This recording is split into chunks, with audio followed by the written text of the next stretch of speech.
Hola chicos, hola chicas, perdón, buenos días.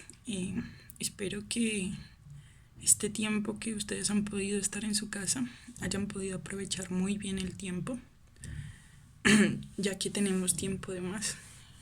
Algo muy cierto que decía el pastor el domingo en la predicación era que las familias de la iglesia estaban pidiendo por tiempo para con su familia y el Señor lo concedió.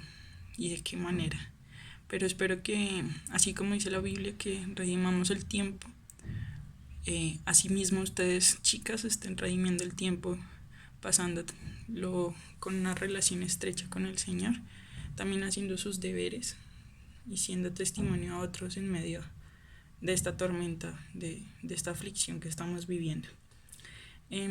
Esta semana el Señor me confrontó con este tema que vamos a tratar el día de hoy, y ya más adelante se los voy a contar. Pero a mí siempre me gusta leer muchos artículos y en general muchas cosas, y encontré un muy buen artículo de Respuestas en Génesis. Entonces, Respuestas en Génesis es un ministerio que se encarga de responder muchas de las preguntas que como creyentes a veces nos hacemos cuando leemos la palabra. Se los recomiendo mucho, se llama la página Answering in Genesis. Entonces, para que la busquen y lean, son muy, muy buenos los artículos que podemos encontrar ahí y son también edificantes. Pero nunca dejar de lado la palabra, que es el libro más importante que debemos estar leyendo. Allí en esta página encontré este artículo, se llama ¿Por qué permite Dios que sucedan malas cosas? A diario los incrédulos se hacen mucho esta pregunta y culpan a Dios de lo mal que está el mundo y del cada vez peor que va a estar. Pero no es Dios, somos nosotros. Y me gustó mucho cómo empieza este artículo y lo voy a leer a modo de introducción. Dice, un accidente de auto toma la vida de un estudiante universitario cristiano camino a casa. Un pastor recibe un diagnóstico de cáncer. Una familia está de vacaciones cuando recibe una llamada que su casa fue destruida en un incendio. Una de las preguntas más comunes que hacen los creyentes y no creyentes es por qué permite que sucedan cosas malas un Dios amoroso y todopoderoso. Cuando se les hace esta pregunta a muchos creyentes, ellos se congelan, no sabiendo qué responder. O su respuesta débil es, bueno, no sabemos por qué suceden malas cosas, pero necesitamos confiar en Dios. Pero los que comenzamos con el fundamento correcto, o cuando nosotros tenemos un fundamento correcto, la palabra de Dios, específicamente, tenemos una respuesta sólida que está basada en la historia de la palabra de Dios. Pero los que no empiezan con la palabra de Dios tienen dificultad al intentar dar una respuesta satisfactoria a esta pregunta importante y emocional. A menudo los ateos hacen también esta pregunta. Uno de los argumentos más comunes que usan los ateístas, para desafiar a los cristianos es el llamado problema del dolor. Si hay un Dios todopoderoso y amoroso, ¿por qué suceden cosas malas? Bueno, con esta pregunta el creyente puede dar la vuelta y desafiar al ateo. En tu visión del mundo, ¿por cuál estándar defines las cosas buenas y las cosas malas? A menudo los no creyentes, incluso hasta nosotros, a veces cometemos ese error de preguntarnos y de dudar de Dios. Nos preguntamos por qué a las personas buenas les suceden cosas malas. Pero ¿bajo qué estándar estamos nosotros midiendo que una persona es buena, sabiendo que la palabra dice que no hay justo ni aun uno? ¿Por qué? Porque nuestro corazón es pecaminoso. Y el mundo como está, desde Génesis, como veíamos, Pastor nos lo enseñaba a través de las dispensaciones, que desde Génesis, cuando el pecado entró al mundo, el mundo empezó en caída. Y eso hace que, a fin de cuentas, el mundo esté como está, por el pecado que llevamos en nuestro corazón. Entonces, el día de hoy quiero hablarles sobre un tema muy específico. Ahí en la respuesta decían, ¿por qué un Dios amoroso permite tantas cosas? Y es Porque nosotros simplemente tenemos la decisión de pecar o no pecar. ¿Y la gente por qué decide? Por pecar. Y no deciden escuchar al Dios Todopoderoso, amoroso y justo. Él puede ser amor, pero también es justo. Entonces, queremos el día de hoy, o muchas veces nos ha pasado también esto, que nos pasan cosas malas y decimos por qué. Pero es muy importante que cada vez que nos preguntemos esto, recordemos que Dios nos ama, que jamás permitas que tu corazón ponga en duda el amor de Dios. Dios te busca en cada momento a través de una expresión de amor. La Biblia dice que los cielos cuentan la gloria de Dios y el firmamento anuncia la obra de sus manos. En cada momento nosotros vamos a estar viendo el amor de Dios. A veces decimos, pero ¿por qué me pasó esto? Pero puede que esa situación sea algo de lo que Dios te está guardando. Entonces tenemos que tener o recordar, estarlo recordando. Y es que Dios nos ama en todo momento. Entonces el día de hoy vamos a ver Mateo 22, 37 al 38. Mateo 22, 37 al 38. Este pasaje está en un contexto bastante peculiar. Estaba Jesús hablando y en medio de eso se le acercaron varias sectas a tratar de persuadirlo o a tratar de hacer que él cayera. Entonces muchos les preguntaron que si había que pagar impuestos. Jesús muy sabiamente respondió a todas sus preguntas.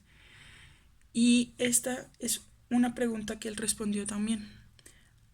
Les dijo, anteriormente en el versículo 29, vemos que él responde la pregunta que le realizaron. Le habían preguntado que si una mujer que había tenido 7 esposos en la resurrección, o sea, cuando muriera y volviera a nacer en otro cuerpo, ¿de quién iba a ser esposa? Entonces Jesús muy sabiamente les respondió, pero él sabía que había en el corazón de ellos, sabía que había malicia, que había pecado, y estaban tratando de tentarlo o de que respondiera incorrectamente acerca de la ley.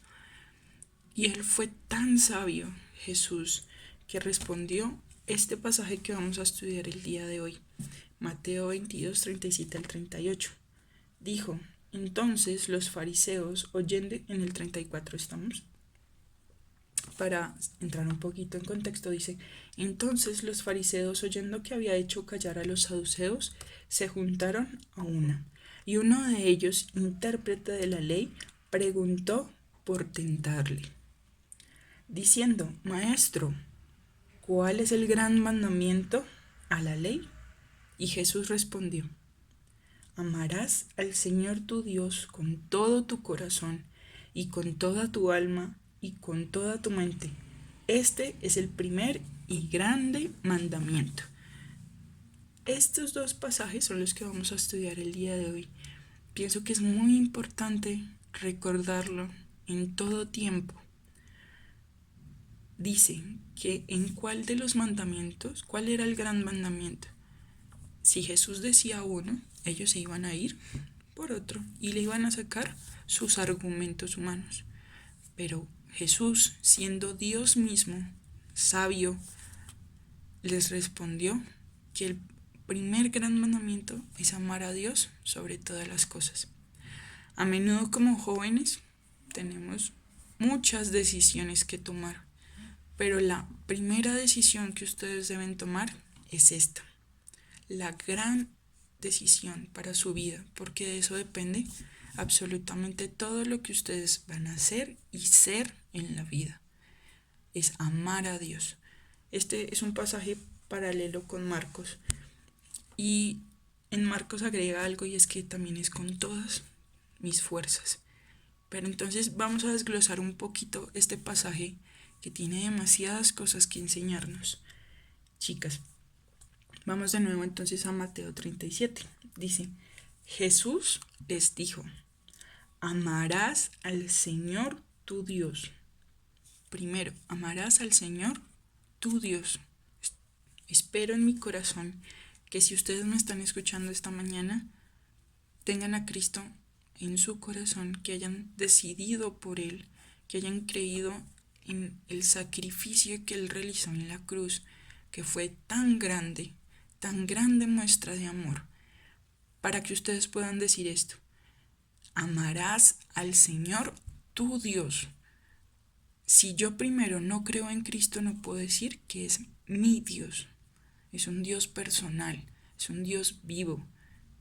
Y lo primero que Él demanda de nosotros como seres humanos, creados por Él, es que lo amemos, que creamos en lo que Él dice y en ese sacrificio tan hermoso que hizo Cristo en la cruz por nosotros. Entonces la primera parte dice: amarás al Señor tu Dios. Primero debemos creer en Cristo, creer en Dios como mi único Dios. Y después sigue diciendo Cristo: con todo tu corazón. Ese todo incluye todo. No hay una excepción de algo, sino que el todo es el todo, literalmente. Pero dice que con tu corazón. Y algo muy importante es el corazón. ¿Ustedes saben qué es el corazón? Por lo general, las personas, cuando uno les dice corazón, entonces, ¿qué hacen? Hacen esta seña, ¿cierto? O los corazoncitos rojos que siempre vemos en septiembre en Amor y Amistad, ¿cierto? Pero, y humanamente también llegamos a pensar que el corazón es todo lo que tenga que ver con mis sentimientos, ¿cierto? Que allí están solo mis emociones. Entonces, yo te amo con el corazón. A veces tenemos esas expresiones. Pero según la Biblia, nuestro corazón contiene absolutamente muchas cosas. Contiene las emociones, la voluntad, la conciencia, las intenciones con las que hacemos las cosas. Ustedes a veces se dan cuenta que el niño a veces hace cosas con intenciones, si ustedes tienen hermanos pequeños. Entonces, si la mamá le dice no coja eso, el niño trata de tocarlo con la mano. O sea, tiene una intención. ¿Y esa intención de dónde surge? Del corazón. Y Dios nos creó con un corazón. ¿A fin de qué? ¿De qué? No es de que nos dejemos dominar por Él, sino para amarlo a Él. Pero muchas veces amamos a otras cosas. Se nos hace difícil amar a Dios porque tendemos a que en nuestro corazón haya otras cosas que ocupan el lugar que Dios demanda de nosotros como creación y segundo, como creyentes, como hijos suyos. A veces se nos dificulta como que orar, ¿cierto? Pero para eso quiero que vayamos al Salmo 73, 25. Salmo 73, 25. Déjenme buscarlo. Salmo 73, 25. Nos dice lo siguiente, dice: ¿a quién tengo yo en los cielos sino a ti? Y fuera de ti, nada en la tierra. Dios debe ser el primer lugar de nuestro corazón. Y si primero tenemos a Cristo como nuestro Dios personal, y segundo, lo estamos amando con todo nuestro corazón literalmente, debemos orar. Es algo muy importante, porque ¿qué tal yo soy casada? ¿Qué tal que yo dijera a cada rato, no, yo amo a John, pero no me hablo con él? Le dejo notas o simplemente dejo pasar los días y no hablamos. ¿Eso sería una relación coherente con lo que yo estoy hablando acerca de que lo amo? No, ¿cierto? Entonces, si yo digo que amo a Dios, entonces debo orar con Él. Dice que no tengo yo nada más en la tierra sino a ti. Y eso debe bastarnos. Hay una canción que dice: Jesucristo, basta, chicas. Y no necesito, obvio, Dios nos da bendiciones, pero Él es lo único que yo necesito en la vida para cumplir el propósito por el cual Él me creó. También a veces se nos dificulta tener un devocional. Eso es algo súper complicado para los creyentes y es también incoherente, ¿no? Decimos que amamos a Dios y que Dios es nuestro Dios, pero no tenemos una relación con Él. No conocemos al Dios al cual decimos que amamos. Por eso vamos a Salmo 63:1. Salmo 63:1 dice: Dios, Dios mío, eres tú. De madrugada te buscaré. Mi alma tiene sed de ti. Mi carne te anhela. En tierra seca y árida, donde aguas no hay. Esto es parte de un himno también, pero el himno se inspiró en este salmo y es muy bonito. Dice que mi alma tiene sed de ti. Si todos los días nos levantáramos con sed, ¿qué iremos? A tomar agua, simplemente, ¿cierto? Pero asimismo debe ser nuestra relación espiritual con Dios. Siempre debemos tener sed y la palabra de Dios es esa agua viva que nos va a proveer y a mitigar la sed que nos dé. Pero debe ser algo diario porque todos los días nos dice la ciencia que debemos tomar agua. Asimismo, todos los días la palabra nos dice que debemos buscar a Dios. No se puede madrugar en la tarde, pero que todo el tiempo estamos pensando en ese Dios al cual decimos que amamos y que es nuestro Dios. Otra cosa difícil, a veces se nos hace difícil como jóvenes ir a la iglesia, pero que dice Hebreos 10:25, que no dejar de congregarnos como algunos tienen por costumbre. Es algo que el Señor nos insta en su palabra a hacer. Otra cosa difícil, saludar a los hermanos. Yo siempre procuro saludar a los que más puedo en el descanso. Y ahorita es mucho más difícil y eso lo anhela uno, porque la palabra dice en Salmos 133:1, vamos allí, Salmo 133:1, nos dice: mirad cuán bueno y cuán delicioso es habitar los hermanos juntos en armonía. Y es algo que ahora no podemos experimentar. Y espero que piensen en eso, que es muy importante saludar a los hermanos, la comunión es importante. Entonces, ¿cómo amamos a Dios? Esa es la pregunta. A veces se nos hace tan difícil amarlo con todo nuestro corazón, porque en nuestro corazón a veces hay cosas que no agradan al Señor. Tratamos de adaptar muchas veces modas del mundo que no son saludables para nuestra vida espiritual. Entonces, ¿cómo amamos a Dios? Vamos a Primera de Juan 4:19. Primera de Juan 4:19, el cual nos dice: nosotros le amamos a Él porque Él nos amó primero. Es decir, que nosotros debemos amar a Dios porque primero Él nos amó, o si no, no hubiera dado a su Hijo en la cruz por nosotras. Entonces, eso es muy importante. Otro pasaje que es muy importante para saber cómo amamos a Dios es 2 Corintios 3:16-18.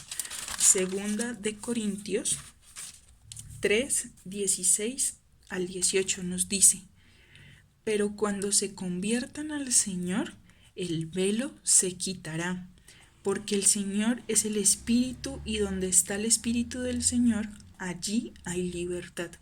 Por tanto, nosotros todos, mirando a cara descubierta como en un espejo la gloria del Señor, somos transformados de gloria en gloria en la misma imagen como por el Espíritu del Señor. Nosotros, cuando creemos en Cristo como nuestro único y suficiente Salvador, somos transformados.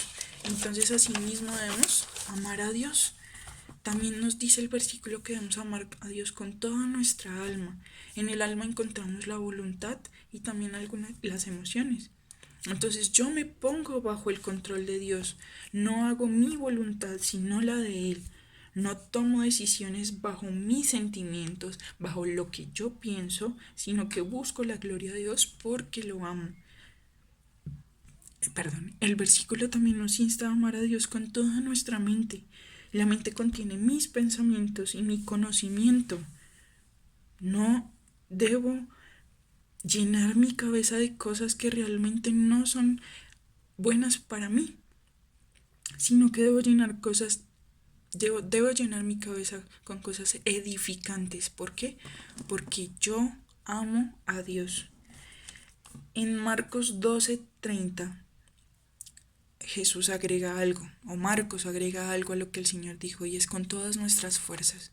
A veces tratamos de solucionar los problemas con lo que yo puedo hacer, pero el Señor nos dice que debemos amar a Dios con todas nuestras fuerzas. ¿Por qué? Porque debemos superar toda aflicción con sus fuerzas, no con las mías, porque son ilimitadas. Entonces, después Cristo termina con una frase: esto es lo primero y gran mandamiento. Este es el primer y gran mandamiento. Si no cumplimos con este mandamiento, la ley él la resume en solo este mandamiento. ¿Por qué? Primero, habían aproximadamente 633 mandamientos en la ley. Dios en Éxodo 20 los resume en 10. Pero Jesucristo resume toda la ley en este gran mandamiento, y es amar a Dios. Porque si yo no amo a Dios, no puedo hacer absolutamente nada. La base de la obediencia a Dios es si lo amamos. Si lo amamos, obviamente le vamos a poder obedecer. Entonces, para terminar, les voy a hacer dos preguntas muy importantes. ¿Describirías tu relación con Dios diciendo: te amo, Señor, con todo mi corazón? A veces la gente, cuando uno le pregunta: ¿usted ama a Dios?, dice: no, pero yo sirvo, yo hago esto o aquello. Pero eso no muestra la devoción con Dios. La devoción yo la muestro, y el amor a Él lo muestro teniendo una relación diaria con Él. Mi devocional y la oración es muy importantes, y también el ser hacedores de la palabra. Si tu respuesta es no, quiero decirte que tu vida necesita girar 180 grados hacia el otro lado, porque tu propósito en la vida está mal enfocado si no amas a Dios. Entonces ahora es el momento para que empieces a tener ese amor por el único Dios que hay y que nos salvó.